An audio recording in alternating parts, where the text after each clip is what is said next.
Shopping करने के लिए। जन्मदिन खत्म होते ही बाकी सारे जो सेलिब्रेशन थे वो खत्म होते ही दूसरी चीज की तैयारी में लग गए अभी पहले। देखो वक्त किसी के पास है नहीं और सभी बस वक्त का रोना रोते हैं। अगर हम अच्छे से काम करें तो बहुत सारा वक्त निकल आता है। तो बस वही ध्यान रखना है कि किस तरीके से हमें काम करना है कि बहुत सारा काम भी घर का हो जाए, कोई छूटे ना, और हम बहुत सारा वक्त भी निकाल पाए। क्योंकि आज के समय में जब भी किसी से पूछो यहाँ चलना है वहाँ जाना है तो सीधा सीधा लोग बोल देते हैं यार टाइम कहाँ है। यार टाइम किसी के पास इस टाइम पे नहीं है, लेकिन थोड़ा सा टाइम निकालना पड़ता है।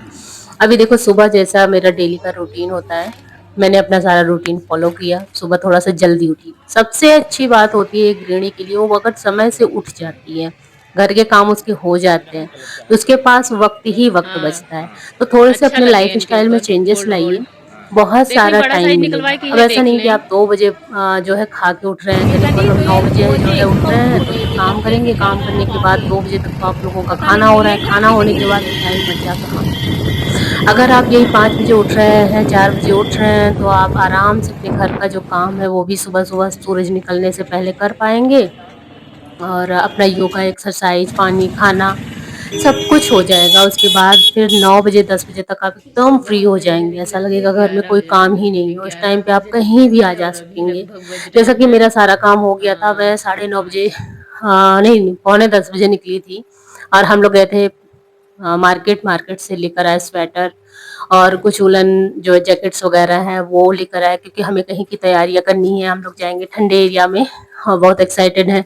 तो अभी सारी चीज़ों की जो तैयारी है वो पहले से ही करनी पड़ रही है, क्योंकि समय आ जाएगा तो फिर जो है अचानक से वो चीज़ें नहीं हो पाती। तो कहीं भी आप जा रहे हैं उससे पहले आपको सारी तैयारियां कर लेनी होती है।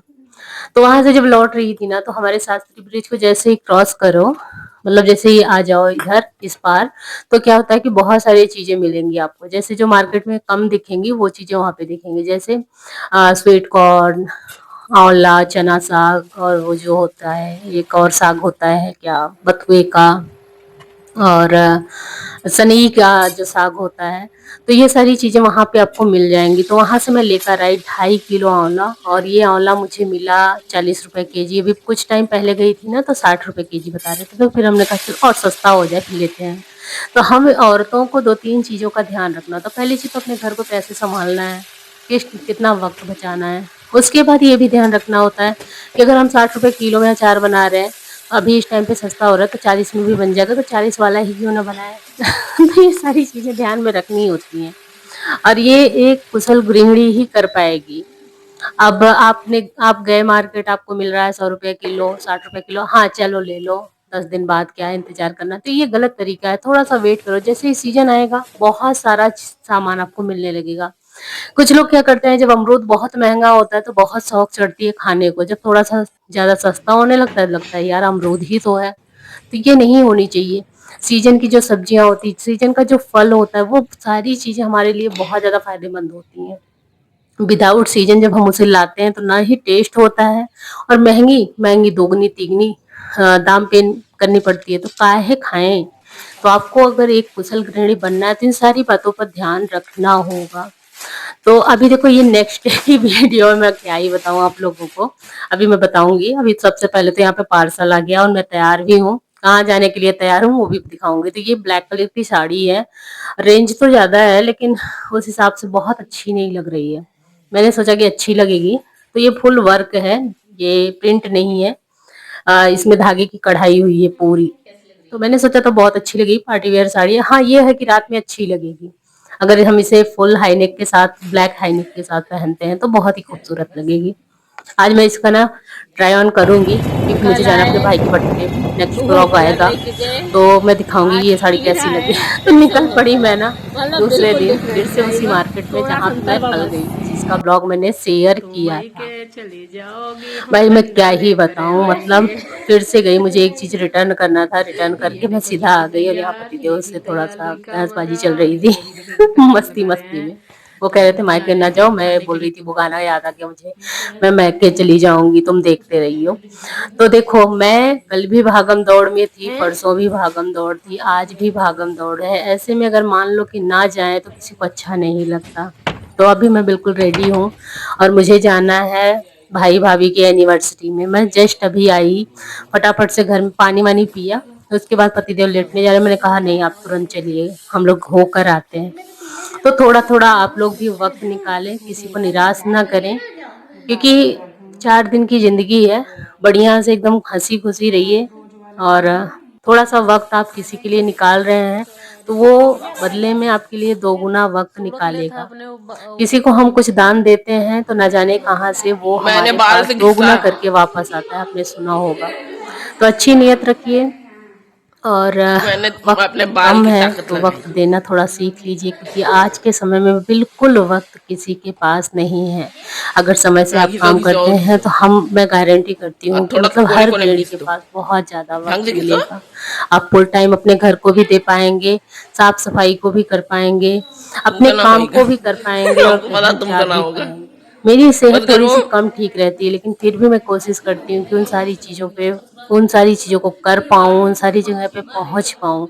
तो अभी मैं वहां से सीधा आ गई हूँ यहाँ पे मायके में। भाभी ने थोड़ा सा डेकोरेशन का जो काम है वो शुरू कर दिया था, तो मैं भी बैठ गई यहाँ पे बैलून वगैरह फुलाने में। सबसे पहले तो भाभी ले आई पानी वानी, पापा से बातें की, हम लोगों ने हॉल में बैठे थे, फिर उसके बाद आ गए यहाँ पे। तो बस थोड़ा बहुत डेकोरेशन हो चुका है, थोड़ा बहुत बाकी है। बाकी का जो ब्लॉग है, फुल ब्लॉग इसका हमारे दूसरे चैनल पे हो सकता है आया, आप लोग देख लीजिएगा। और अभी तो यहाँ पे इतना डेकोरेशन है, हमारा बाबू भी देखो दौड़ रहा था। एक चीज है कि अगर किसी बच्चे को ना किसी चीज के लिए रोका जाए तो बार बार बेचारा वही करता है। अब इतना छोटा बच्चा करे भी तो क्या करे, फिर भी बहुत समझदार है हमारा कुट्टू, और बैलून के पीछे भाग रहा था बेचारा। और ये तो अब ना 2-4 कदम चलने भी लगा है। ये हमारे भाई भाभी का बच्चा है, मतलब मेरा छोटा सा क्यूट सा भतीजा, बहुत अच्छा बहुत प्यारा है। ये देखो, मतलब ना ही रोता है ना ही शरारतें, मतलब शरारतें करता है लेकिन रोता नहीं है ज्यादा, हमेशा खेलने में व्यस्त रहता है। ऐसे बच्चे रहते हैं ना, बड़ा प्यार आता है। मेरे बच्चे थे ना, मैं सच बताऊं, इतने क्यूटनेस में तो नहीं थे, चेहरे में थे लेकिन शरारत में और जो रोने वाला काम था इनका, ये थोड़ा सा गड़बड़ था। तो ये रोता नहीं है, सबसे अच्छी बात इसकी ये है। तो आई होप कि आज के ब्लॉग को आप लोगों ने एंजॉय किया होगा। आप लोग भी आज के बाद फुल टाइम निकालेंगे और किसी के लिए ये नहीं कहेंगे कि मेरे पास वक्त नहीं है, क्योंकि अगर थोड़ा सा वक्त निकालना है तो सबसे पहली जो चीज है आपको करनी पड़ेगी, सबसे पहले आपको जल्दी उठना पड़ेगा। समय के साथ आपको अपने सारे काम को खत्म करना पड़ेगा। जैसे ही आप ये सारा काम करना सीख जाएंगे ना, देखना भर भर के टाइम मिलेगा। मुझसे लोग पूछते हैं कि आपके पास सोने का वक्त कहाँ से मिल जाता है, पूरे दिन तो काम रहता है। तो भाई मैं बता दूं कि 10 बजे तक मेरे पास कोई काम होता नहीं है। इसके बाद 10 से लेके 4 बजे तक मैं बिल्कुल फ्री रहती हूँ। उस टाइम पे अपने वीडियोस का काम करती हूँ और फुल नींद लेती हूँ, मूवीज देखती हूँ, एंजॉय करती हूँ। मतलब मेरे पास टाइम ही टाइम होता है, ऐसा नहीं है कि टाइम नहीं होता। तो अभी डेकोरेशन का काम खत्म हो चुका था, भाभी चली गई थी तैयार होने। मैंने सोचा कि चलो अच्छा सब्जी वगैरह कट कर देती हूँ, क्योंकि रात के खाने में क्या बनेगा मुझे नहीं पता है। तो यहाँ पे पालक, टमाटर, लहसुन, प्याज, अदरक। तो आज का ब्लॉग कैसा लगा कमेंट में जरूर बताना। जल्दी ही मिलेंगे आप सभी के साथ, बातें करेंगे बहुत सारा नेक्स्ट वीडियो ब्लॉग में। तब तक के लिए bye bye and take care.